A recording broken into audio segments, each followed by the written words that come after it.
I have called the muster 41 years, and I have never once heard it come back short. My father called it before me, and his mother before him, and back down a line so long the first names in the roll are worn to a shape more like prayer than record. People think the muster is a ceremony now, a thing we do because we have always done it. They are wrong, and on the day the assessorate came, every soul on earth learned exactly how wrong. My name is Ansel Dre. I am the roll keeper of the tallyword, and I want to set down what happened while my hands still remember the switches, because the young officers who will one day take my chair should understand that the count was never a habit. It was a wound we kept open on purpose, so that we would never forget how it felt to be told we did not exist. I was raised to the roll. There was no other future considered for me, and I want to be honest that I resented it as a boy. While other children on the ring learned trades that built things you could see, hull work, garden tending, the piloting of the short lighters that ran between the orbitals, I learned to keep a list. That is what it looked like from the outside, and that is what I believed it was for longer than I am proud of. A list. My father would take me to the archive at the heart of the tallyword when I was small, and he would show me the record, and I would look at the names going back and back past any face I could imagine, and I would think, this is a very large list of dead people, and I have to spend my life adding to it. He never scolded me for thinking it. He knew I thought it. What he did instead, over years, was teach me the discipline of the thing until the discipline itself changed my mind. Because the muster is not casual. You do not simply write a name down. A name enters the living roll at birth, and it is checked, and rechecked, and reconciled against every other record, and when a person dies that name is not struck out. It is moved, carefully, with witnesses, into the kept record, the permanent part, and it stays there forever, current and correct, part of the count until the count itself ends, which it never has and never will. There are people whose entire profession is the reconciliation of the roll. There are people who spend their careers making certain that not one name in 500 centuries has ever drifted, doubled, or gone missing. It is the most exacting work our species does, and it produces nothing you can hold. It only produces certainty. It only produces the one thing in the universe that could not be denied. I understood eventually. It took a long time. It took, if I am honest, until the day the assessorate came, and I stood in the count deck and watched 500 centuries of tedious, unglamorous, heartbreaking bookkeeping do the thing it had always secretly been. The deadliest weapon a world ever forged, disguised the whole time as an act of remembering. Let me tell you about the falter, because you cannot understand what the roll cost, or why it held without it. It is the closest the muster ever came to breaking, and it happened long before I was born. And every roll keeper carries it the way a soldier carries the one battle that nearly went the other way. There was a plague, one of the bad ones, the kind that took a third of us before it burned out. It came fast, faster than the roll could reconcile, and for the first and only time in 50,000 years, the count began to drift. People died faster than they could be witnessed. Whole stations went dark before their names could be moved, correctly and with witnesses, from the living roll into the kept record. The reconciliation fell behind. And there were voices then, sensible voices, kind voices, exhausted voices, who said, "Let it go. Let the count drift just this once. We are burying our dead in numbers we cannot bear.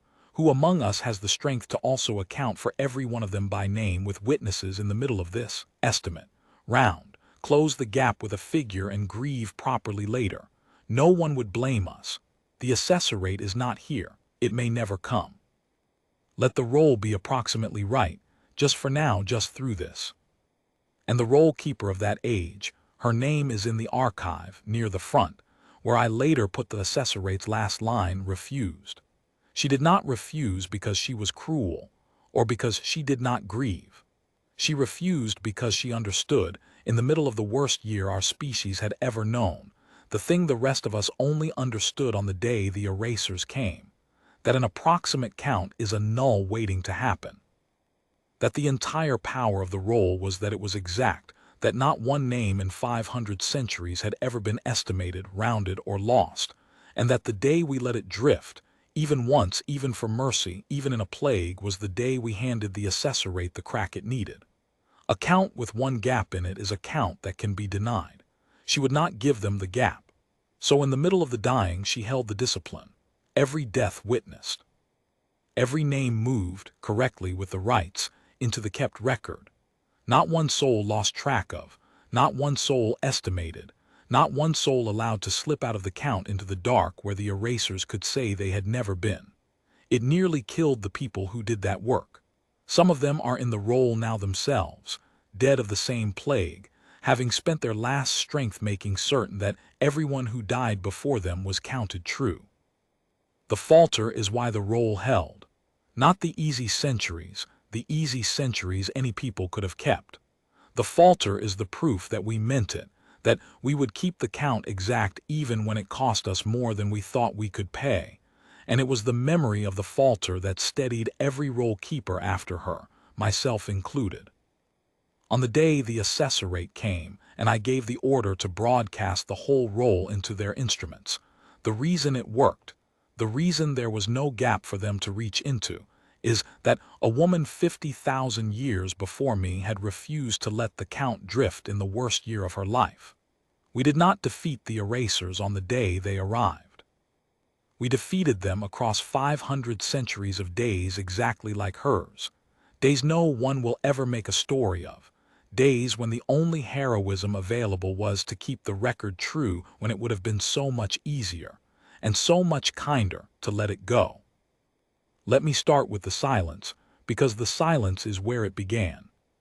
50,000 years ago, a number so large it stops meaning anything until you stand under it, a ship came to Earth that was not a warship and not an explorer and not a trader. It was a ledger with engines. That is the closest words come. It arrived, it looked at us with instruments we would not understand for another 30,000 years, and it made a mark. Then it left. It did not fire a shot. It did not land a soldier. It simply decided something about us and went away, and the deciding was the whole attack. We did not know that then. How could we? We were a young world of stone towns and river cities, and the thing in the sky was a light that came and went in a night. Our ancestors made stories about it.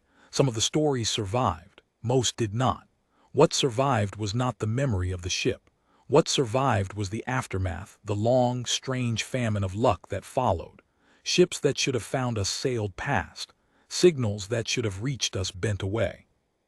For a span of years no one alive could measure. Earth simply stopped being found. Traders who had touched our edges forgot the way back. Charts that had marked us blurred. We were a world that had been struck out of a record we did not know existed, and being struck out of that record meant the universe quietly agreed to stop noticing we were there. The Ithran assessor rate does not conquer worlds. I need you to understand that because it is the thing that makes them worse than any army. An army wants your world. The assessor rate does not want anything you have. It wants the tidiness of a ledger with no errors in it. It is a census-empire, older than most of the light in the sky, and its entire purpose, its religion, if a filing system can have one, is that everything which exists must be counted correctly, and everything which cannot be counted correctly should not be allowed to go on existing.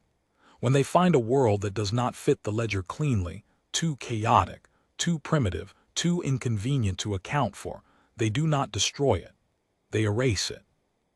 They mark it as a null entry, a world that reads as nothing, and then their instruments do something to the space around it that makes the rest of the galaxy agree. The world is not gone. It is simply no longer counted. And a world that is not counted in time is a world that others stop coming to, stop trading with, stop defending. Until it withers alone in a silence it never chose. Then, when enough time has passed, when the erased world has been left to rot in isolation long enough that the assessor rate judges it fully blanked, they come back. They come back to confirm the null, to reconcile the entry, to take the empty page and, satisfied that it is truly empty, hand it over to whatever comes after the erasing, which we still do not fully understand and which I hope you never learn. We did not know any of this for most of our history.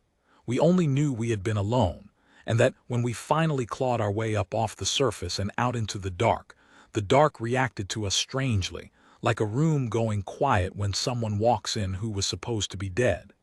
It took us thousands of years of piecing to understand. And when we understood, we did the thing that made us who we are. I should tell you how we understood because it matters, and because the young ones skim past it as though the knowing were easy. It was not easy. When our first ships finally crossed to the nearer stars, we expected to be met with hostility, with curiosity, with something. Instead, we were met with a flinch. Worlds that had records of everything had no record of us. Old trade empires that remembered species long extinct did not remember Earth, and could not, even shown the evidence of us standing in front of them, quite bring themselves to write us down. It was not that they were forbidden to. It was that the shape of the galaxy's memory had a hole in it exactly our size, and even when they looked straight at us, their instruments and their archives and some deep-grooved instinct kept trying to slide us into that hole and let us vanish. We were being erased in real time, 500 centuries after the erasing, by a force so patient it did not need to be present to keep working. A lesser people might have broken on that. To go out into the universe hungry to be known, and to find that the universe had been quietly instructed to unknow you, that is a wound that could have turned us bitter, or mad, or cruel. I have wondered sometimes what we would have become if the erasure had been a little less complete, if it had left us angrier and less careful. But it did not leave us angry in that way. When our scholars finally assembled the whole shape of it, the ledger with engines, the null mark, the deliberate starving of a world in the dark until it withered, the response was not rage. It was something colder and older and far more useful than rage. It was the decision to keep count. We did not build a wall first. We did not build a weapon first. Those came, and they came in numbers that would break the assessor-rate's arithmetic, but they came second. First, we started to count. The first muster was small and angry and grief-stricken. It was called by people who had finally learned the shape of what had been done to them, that a hand had reached down from the sky and decided they were not worth being real and had made the whole universe believe it. And their answer before they had a single ship that could reach the next star was to stand up and say, "We will count ourselves, every one of us, name by name.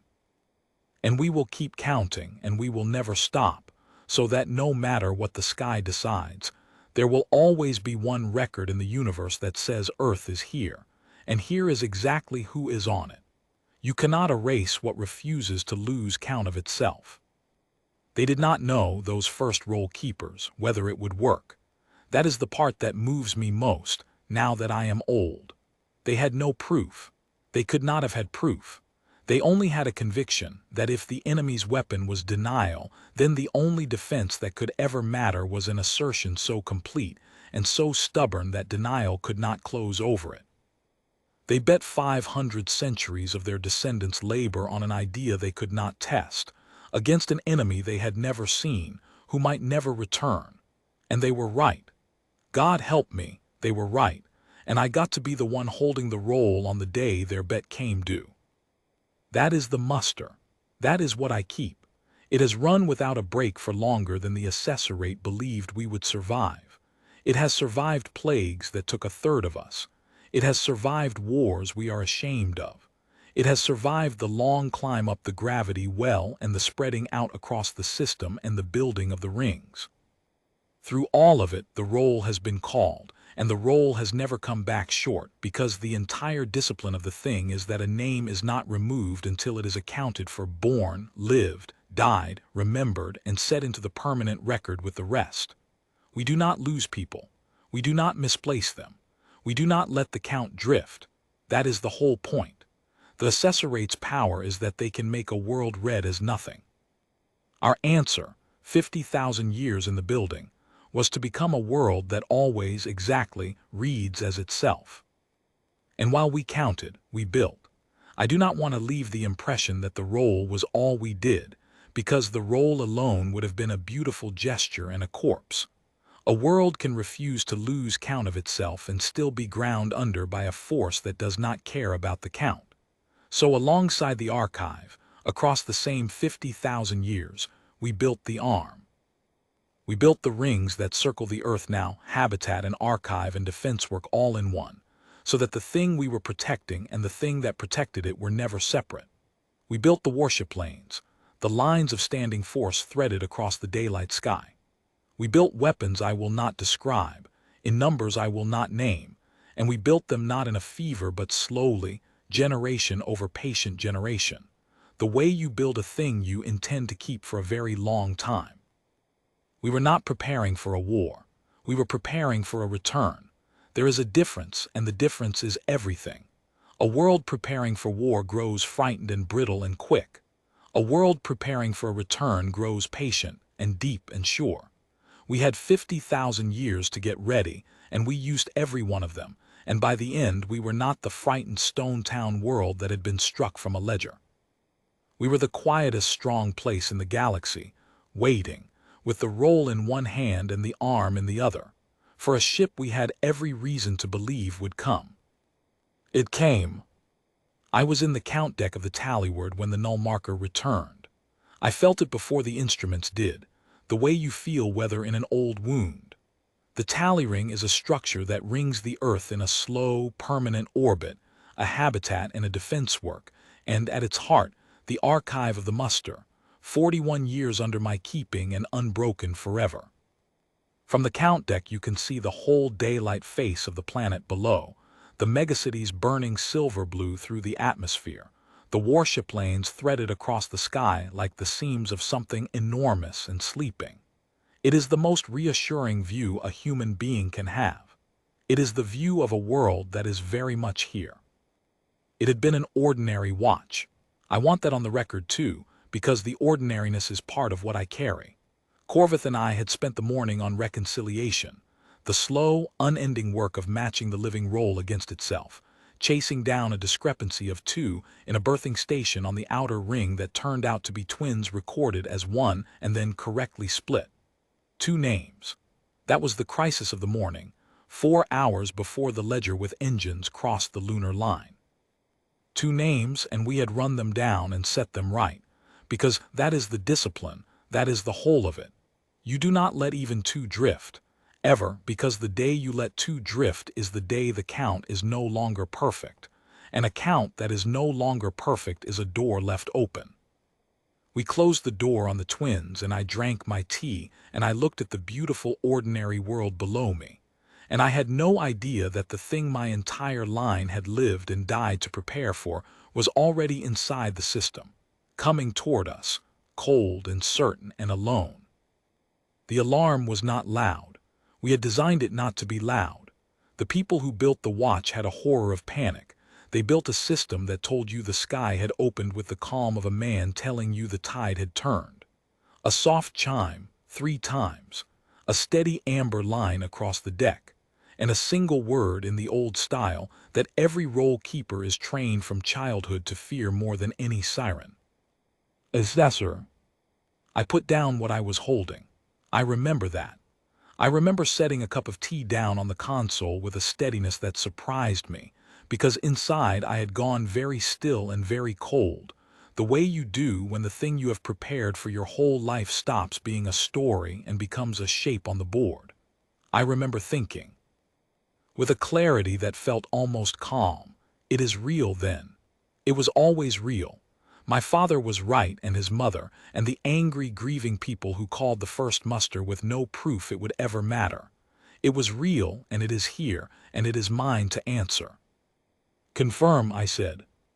Confirmed, said Corvith, my second, a hard, quiet woman who had stood the count deck with me for 19 years. Her voice did not shake. I was proud of her in the small part of me that was not busy. Single arrival, translunar, reading as a null-class hull. It's the shape from the archive, Ansel. It's them. A null-class hull. I had studied the shape of it in the deep records since I was a boy, the way other children study the faces of old enemies. It does not look like a warship. It looks like a filing cabinet the size of a moon. There is nothing on it that resembles a gun because it has never once needed one. It is smooth and gray and utterly without decoration, and it is covered in a fine tracery of instruments whose only purpose is to look at a world and decide whether that world is allowed to keep existing. It had come alone. Of course it had come alone. It did not believe it was arriving at a place where anyone was left to meet it. It believed it was coming back to confirm an empty room. That it came alone told us everything about how thoroughly they had forgotten us. An enemy who remembers you brings a fleet. An enemy who has merely mislaid a file sends one clerk. The assessorate did not fear Earth, because to the assessorate, Earth was not a place that could be feared. It was a null, a formality, a box waiting to be ticked. A 50,000-year-old errand finally worked to the top of some unimaginable queue. The single hull was not arrogance exactly. Arrogance would have meant they thought us weak. They did not think us weak. They did not think us at all. We were, to the thing coming down out of the black, already nothing, and you do not send a war fleet to confirm a nothing. You send one instrument and you expect it to be back on its rounds by the next watch. I have wondered since whether that lone hull ever reported home, and what its masters made of the one file in 100,000 that came back unclosed. I hope it frightened them. I hope, somewhere out in the cold arithmetic of the assessorate, there is now a growing unease about how many of their other nulls kept their own count in the dark, and are waiting. "Wake the muster," I said. Corvith looked at me.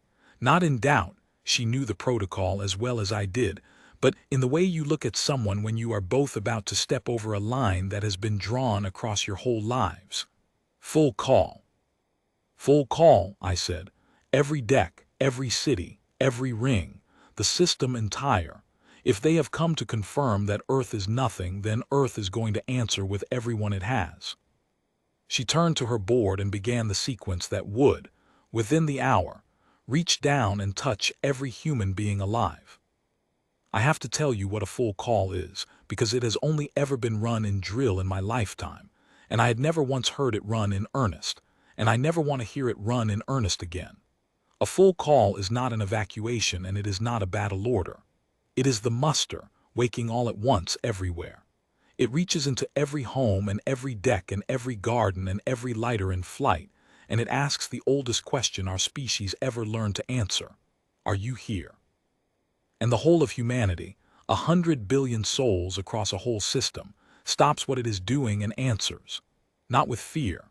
We drilled the fear out of it across 500 centuries precisely so that on the day it mattered, the answer would be steady. 100 billion people, from the oldest keeper on the inner ring to the child 3 hours born, each one accounted for, each one a name confirmed present and correct, all of it flowing up at once toward the archive at the heart of the tally word. I watched the call go out and I watched the world answer. On the board the count began to resolve deck by deck, city by city, ring by ring, the great slow gathering of everyone. There is a thing that happens to you when you watch that, when you sit in the count deck and see a whole species report itself present in the face of the thing that came to prove it absent. I have no better word for it than reverence. These were not soldiers reporting to stations. These were people saying, each in their turn, quietly, without drama, into the record their ancestors had kept for them across an unimaginable dark: I am here. My name is mine. Count me. And the count grew and did not come back short, because it never has, because that is the entire and only point. Corvith's hands moved across her board and the number climbed toward its full and perfect total, and I stood over the daylight face of the earth and watched a filing cabinet the size of a moon come down out of the black to tell us we were nothing, and I thought, you have no idea what you are flying into. You have no idea at all. I want to tell you what the assessorate saw, because we recovered enough of their reconciliation record afterward to reconstruct it, and because I think it is the heart of the whole thing. But first, I have to tell you what they expected to see, or none of it will land the way it landed on them. They expected nothing. That is not a figure of speech. Their entire method is built on the certainty of the null. When an assessor hull returns to a world it erased long ago, its instruments are calibrated to expect a specific reading. A planet stripped of civilization, its people scattered to superstition and dirt or gone entirely, its skies empty, its silence total. The return is not an inspection. It is a rubber stamp. The assessorate has run this procedure across 100,000 worlds and more, and in every single case, the world came back exactly as blank as they had left it, because that is what erasure does. Cut a world off from everything, deny it the ability to be found, let it starve in the dark for 50,000 years, of course it comes back empty. Of course the page is blank. It has always been blank. The assessorate has never, not once in its unthinkable history, returned to a null entry and found it wrong. So when the hull crossed the lunar line and began its reconciliation sweep, its instruments were not looking for a civilization. They were looking for confirmation of absence. And for the first few seconds, that is what the arithmetic tried to give them, because arithmetic that has been right 100,000 times does not surrender its certainty easily. The sweep touched Earth, and the machine that had erased us tried, out of sheer momentum, to read us as gone. Then the muster answered. I gave the order and I watched it happen from the count deck, and I will carry the next few minutes with me into the ground. The call went out, not a weapon, not a warning, just the roll, the ancient discipline waking all at once. Across the night side and the day side both, in every city and every orbital and every ring, the systems that hold the muster lit and reported in. Not people rushing to battle stations. People answering a count. 100 billion souls, spread across a whole system, each one accounted for in the living record, each one a name that had been kept unbroken down a chain 50,000 years long, all of it converging at once on the archive at the heart of the tallyword, all of it resolving into a single, vast, undeniable number. Here is who is on Earth, here is exactly who, here is everyone. The number is not the point. I could tell you the number and it would mean nothing to you, the way a distance in light years means nothing. The point is what the number did to their machine. Understand what the assessorate's instruments are. They are not sensors in the way we build sensors. They do not simply detect, they adjudicate. When they look at a world, they do not ask, is anyone there? They assert, no one is there, and dare the universe to contradict them. And the terrible power of the assessorate is that the universe usually does not have the standing to contradict them, because they have already erased the world's right to be counted. That is the trick. That is the whole trick, 50,000 years old. They do not overpower a world.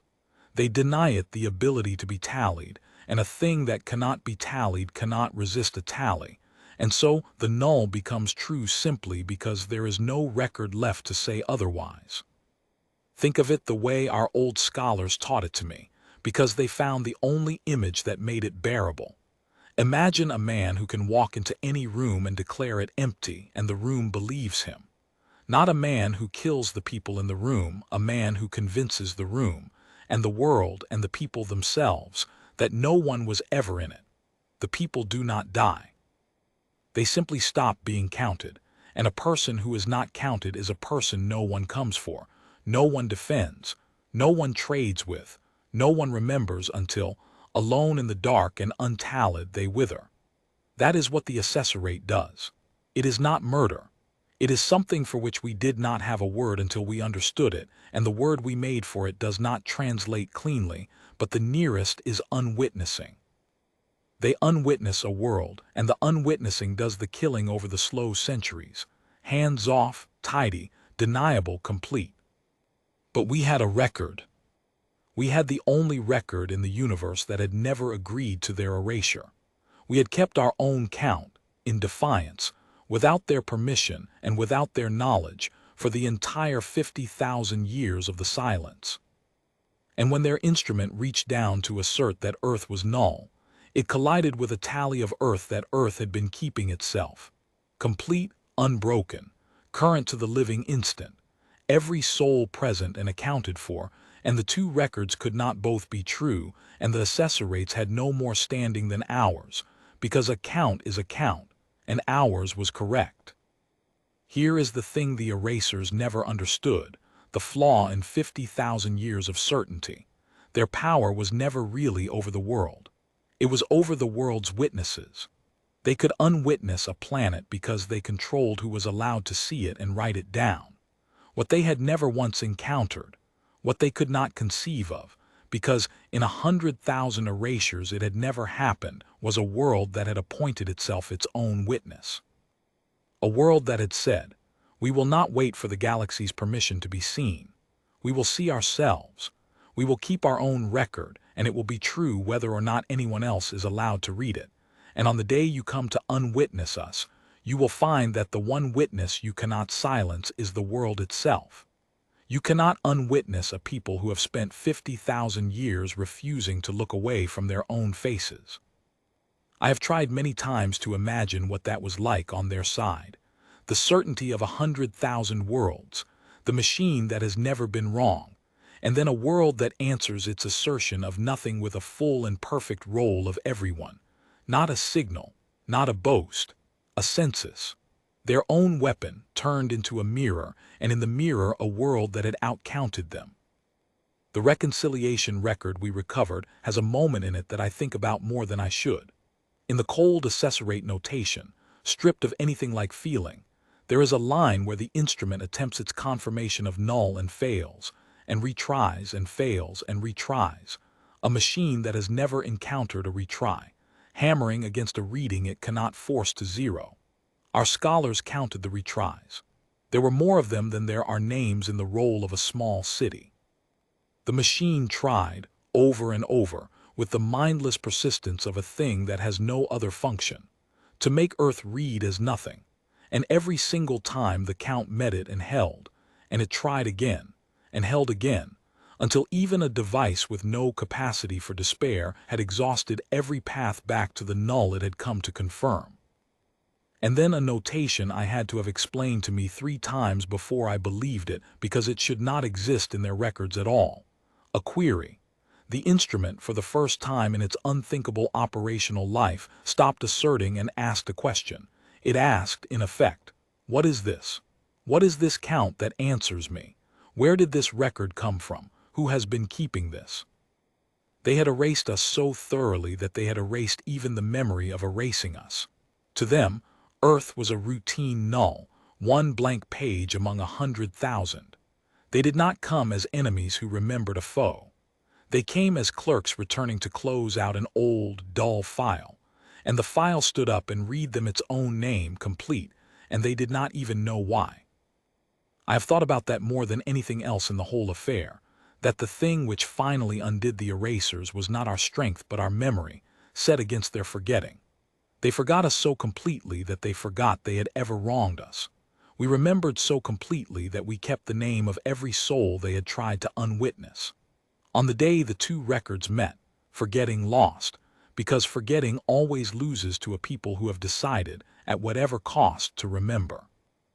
That is the moment the sky above the count deck changed, and I saw the null-class hull do something no record of ours had ever described it doing. It stopped. They do not stop. Assessor hulls move through their reconciliation on rails, cold and continuous, because there is never anything to make them pause. This one stopped, dead in its approach, a filing cabinet the size of a moon gone suddenly still in the black above my head, and I understood that we had done something to it that it did not have a procedure for. We had introduced an error into a system whose entire theology is that it does not have errors, and it did not know what to do. I have seen a great many machines in my life, human and otherwise, and I had never seen one hesitate. Machines do not hesitate, they resolve or they fail. This one did neither. It hung there in the daylight over my world, motionless, for long enough that I began to grasp the true scale of what the roll had done, not damaged it, not destroyed it, but confronted it with the one thing it had been built across an age of the galaxy to never, ever encounter. A world that would not resolve to zero and would not go away, and would not stop counting itself in its face. I keyed the deck to full authority and I stood, because what came next was mine to do, and it was the reason my line had kept the roll for 50,000 years. "Open the ledger," I said, "all of it broadcast." Corvith turned to me, and this time there was doubt because this was not protocol. This was the thing beyond protocol, the thing we had always known we might one day have to do and had prayed we never would. The whole muster, to them? Ansel, that's everyone, every name. We'd be handing them the entire record of every soul who. Yes, I said. That is exactly what we are going to do. They came here to prove we are nothing. We are going to answer by giving them everyone. Not a threat, not a shot. The roll, every name we have ever kept unbroken, 50,000 years of it, read out into their instruments until their machine chokes on how thoroughly we exist. They wanted to reconcile a null. Let them try to reconcile that. She held my eyes for one long moment. Then she reached out and opened the ledger. And the muster, the entire muster, the whole vast unbroken roll of human existence, every name that had ever been kept and set into the permanent record across 500 centuries, began to pour up out of the archive at the heart of the tallyword and out into the black, straight into the instruments of the thing that had come to erase us. I do not have the words for what it was to stand in that. The count deck filled with it, not sound exactly, but the presence of the roll, the sheer accumulated weight of every human being who had ever been kept. Names in languages 50,000 years dead. Names in the tongue I spoke as a child. Names of the ancestors who called the first angry muster, and their children, all the way down the impossible chain to the child born on a ring 3 hours before, whose name had already been entered. Because we do not miss anyone, we have never missed anyone. That is the whole and entire point. It was not fast. That is a thing I want the young ones to understand because they imagine it as a single flash, a weapon fired. It was not a flash. It was a pouring, slow and vast and patient, the way the roll itself was built. 500 centuries do not broadcast in an instant. The archive gave up its names in a great unhurried flood, the living first and then the kept dead, the deep record, the ancestors, the whole of us, and it went on and on and on. I stood in the count deck for what felt like hours, though it was not hours, and I listened to my species read itself aloud into the face of the thing that said it was nothing, and I understood for the first time in my life the true size of what my father had kept. It is one thing to know the roll is long. It is another to stand inside it while it pours, and feel the weight of every single soul who ever refused to be unwitnessed, all of them answering at once. And the null-class hull took it all in, because it could not do otherwise. An instrument built to count cannot refuse a count offered to it, and it tried to reconcile a world it had marked as nothing against a roll of everything, and the two would not resolve. And there was no procedure for what to do when a null answers back with all of itself. I watched the hull on the board, and I watched it fail to erase us in real time. Every few seconds its instruments would gather themselves and reach down again to reassert the null, to force the reading back to the blank certainty of 100,000 other worlds.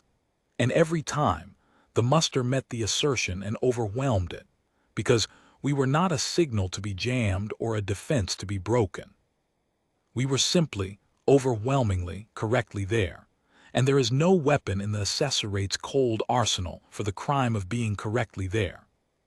I could see it happening in the readings Corvith relayed, though I did not understand the half of it until our scholars had gone through the reconciliation trail afterward. The machine was drowning. It had one function, to assert a null and have the null hold, and we had handed it 100 billion refutations and would not stop. It tried to reject the roll as noise. The roll was not noise, it was a perfect count, more rigorous than anything the assessorate had ever built, and the machine's own logic forced it to take a valid count seriously. It tried to mark the roll as an error to be discarded, but the error would not resolve because there was nothing erroneous in it, and an assessor instrument cannot discard a count it cannot prove false. It tried, I think, at the end, simply to not see us, the old reflex, the unwitnessing, the thing that had worked 100,000 times, and it could not, because you cannot unwitness a world that is at that very moment witnessing itself in your face, fully, completely, name by name by name, 50,000 years of names and not one of them missing. We could have destroyed it. I want that understood because it is the part of us I am proudest of, and it is the part that took the longest to build. By the time the assessorate returned, we were not the Stone Town world they had erased.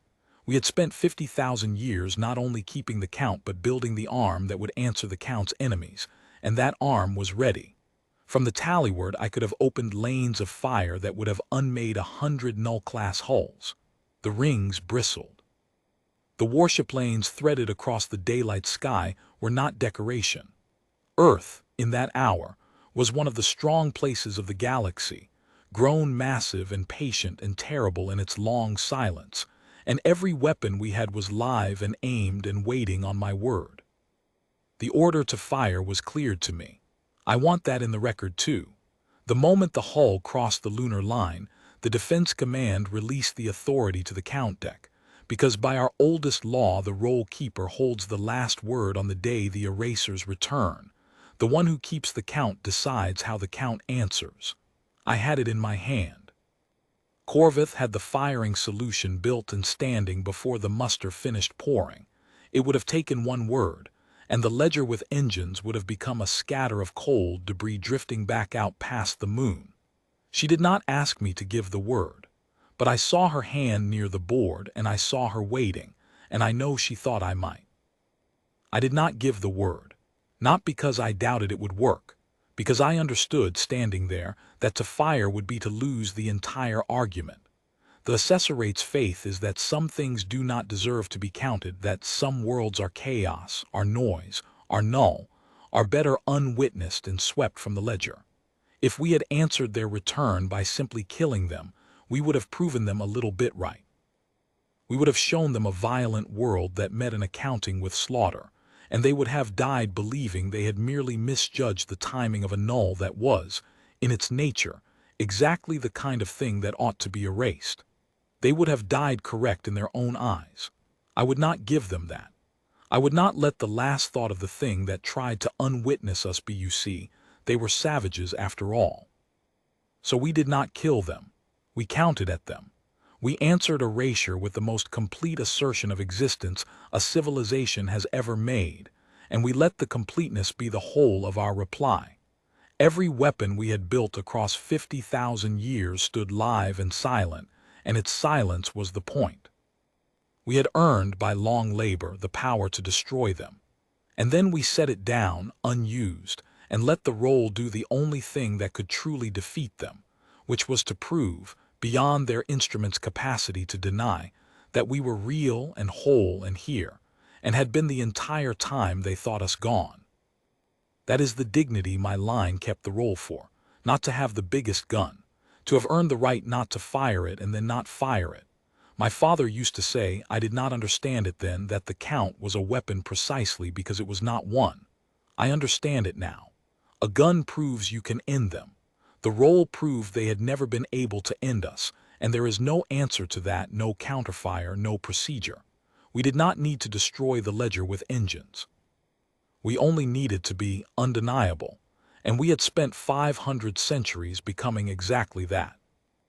The hull hung there for a long time, long enough that the count deck grew quiet and the whole system, every soul now awake and holding the muster, waited together in a silence that was not fear but attention. 100 billion people watching a filing cabinet, the size of a moon, try to work out what to write in a box that only had room for the word nothing. And then it began to withdraw. There was no surrender. The assessorate does not surrender because it does not fight. There was no communication, no acknowledgement, no cold clerk's voice conceding a point. There was simply a null-class hull, having failed to reconcile a world it had marked as blank, doing the only thing its theology permitted it to do when the arithmetic would not close. It broke off the reconciliation. It could not confirm the null. It could not force the reading. It could not, for the first time in its unthinkable existence, complete a return.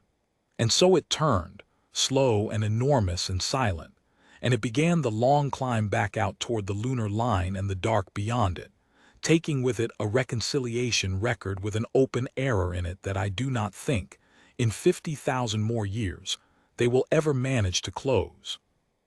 We recovered part of that record from the reconciliation trail it left behind, a scatter of cold accessorate notation, mostly incomprehensible, most of it just the machine documenting its own failure in a language of pure accounting. But there was one last line before it broke off, and I have it set into the archive now, at the very front of the muster, before the first name, because I think it is the truest thing an enemy ever said about us. Entry cannot be resolved to null. World maintains independent count. Recommend, leave open. Leave open, not erased, not blanked, not handed to whatever comes after the erasing, just left open. An error in their perfect ledger that they could not close and in the end could only walk away from. 50,000 years of certainty, and the thing that finally beat them was not a fleet. It was a people who refused to lose count of themselves. The hull crossed the lunar line and was gone, and the count deck let out a breath it had held for the whole of my life. And Corvith put her hand over her mouth and turned away, and I let her, because I was not much better. And down below us, on the silver-blue daylight face of the world, 100 billion people who had answered a count, instead of a call to arms, slowly understood that the thing their whole history had been braced against had come, and looked at them, and been unable to say they were nothing, and left. There was no roar of celebration. I have heard people who were not there imagine that there must have been, that a whole species, delivered from the thing that had haunted its every generation, must have wept and shouted and lit the sky. It was not like that. What I remember in the hours after was quiet. A vast, system-wide held quiet, the quiet of 100 billion people who had just done the thing their ancestors bet everything on and could not quite believe it had worked. On the outer rings, I am told, people simply stood at the windows and looked out at the empty place where the hull had been. In the megacities below, work did not resume for a long while. People sat where they were and held the ones near them. No one had to explain to anyone what had happened. Every human being alive had answered that count. Every one of us had said in our turn into the record, I am here. And every one of us had felt in the answering exactly what it was for. I did not celebrate. There was nothing in me that wanted to. What I felt. Standing in the count deck with the last of the muster still settling back into the archive, was not triumph. It was the weight of every name that had ever been kept. Because here is the thing they do not tell you about the roll, the thing you only understand when you have called it your whole life and watched it once, do the thing it was built for. The muster is not a weapon. It is a grief we chose to keep. Every name in it is a person who lived and died on a world that had been told it did not exist, and who was counted anyway, kept anyway, held in the record anyway, so that 50,000 years later, on the day the erasers came back to collect, there would be no gap for them to reach into. We did not outfight the accessorate. We outremembered them. We loved our own dead so stubbornly, so completely, for so long, that when the ledger with engines came to prove we were nothing, we had 100 billion answers and not one of them was missing. I have kept the roll for 41 years, and I have learned that this is the thing the young ones find hardest to believe, that the count was never really about the erasers at all. We did not keep the muster for 50,000 years to defeat a ship that might come.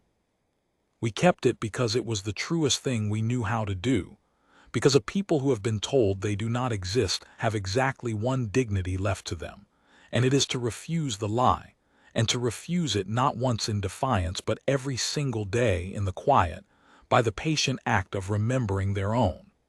The accessorate was almost beside the point. If the ledger with engines had never returned, we would have kept the roll anyway to the same standard for the same reasons, because the roll was who we had decided to be. That the count also happened to be the one weapon in the universe that could defeat them, that was almost an accident. We built the deadliest thing we ever made by trying, with everything we had, to simply not forget anyone. There is a lesson in that I am too old to phrase well, but I want the young ones to sit with it. The strength that saved us was not the strength we built to save ourselves. It was the strength that came, unlooked for, from refusing to abandon our own. My father used to end the muster with a line I did not understand as a boy. He would call the whole roll the living and then the kept dead, all of it. And at the end, when the last name was set, he would say quietly to no one and to everyone, "Still here, just that. Still here." I thought it was sentiment. I thought it was an old man's habit. I understand it now. It is not sentiment. It is the entire argument. It is the whole of what we did across 500 centuries of silence, distilled into two words that a machine older than our sun could not refute. They came to prove we were gone. We answered, every one of us, from the first angry name to the child born 3 hours before they arrived, still here. I have called the muster 41 years.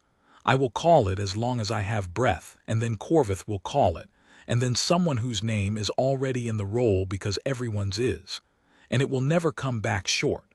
Not because we cannot lose. We can lose. We have lost terribly across our history, and every loss is in the record, kept, grieved, counted. It will never come back short because losing count is the one defeat we decided, 50,000 years ago, we would never again permit. Not to the ledger with engines, not to the silence, not to time itself. They marked us null, we kept the roll. They came with 50,000 years of certainty and one cold instrument, expecting a blank page. They found a world that had spent every one of those years learning its own name by heart. And in the end, the strongest thing in the sky that day was not the arm we had built and did not fire. It was the count, the patient, unbroken, undeniable count, that told the erasers what no weapon ever could. You were wrong, you were always wrong, and we have the record to prove it. On the day they came to collect, no one was missing. Still here.